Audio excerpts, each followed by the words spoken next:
Happy Monday. Today is Monday, November the 23rd, 2020, and today's daily Bible readings come to us from Psalm 7, Esther 2, 1 through 18, 2 Timothy 2, 8 through 13, or you could have read Psalm 28 and Numbers 27, 15 through 23, and then again 2 Timothy. And today I'm going to look at 2 Timothy and talk about endurance. So, the Christian life isn't a sprint. It's an endurance race, really, which if you've read Paul before, you've probably heard him use language like this. So yeah, it's not a sprint. It's more like a marathon than it is like the 50-yard dash. They don't really even call it the 50-yard dash anymore. Maybe it's more like a triathlon, or well, actually maybe more like an Ironman. It's not a short thing, right? When you make a commitment to the Christian life, you're making a commitment to endure, to keep this up for the length of your life. And that's an important distinction.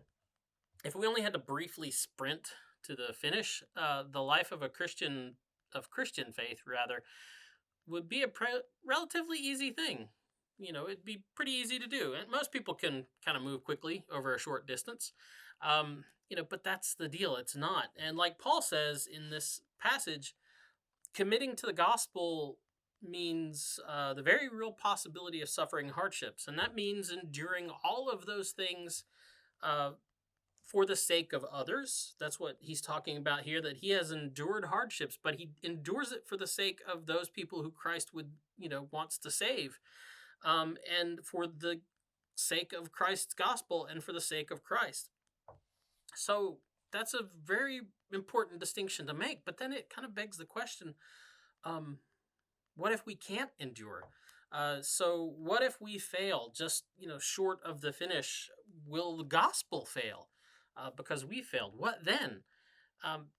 But here's what Paul says, that here, the reality Paul gives is that there's a good chance we will fail. There's a good chance people fail, because people fail all the time, and we fail in our commitments, and sometimes we just lack the endurance to do what we're supposed to do and keep up in the face of things.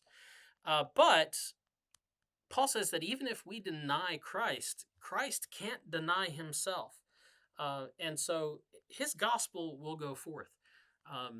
If we are faithless, he remains faithful, for he cannot deny himself. So the gospel of Christ will not come back empty. It will go forth. But that still means that if you're committing to the Christian life, you're committing to a life and enduring for the sake of the gospel and for the sake of others. So that's the DBR for today. Go forth, have a good day, and we'll be back tomorrow. Boop.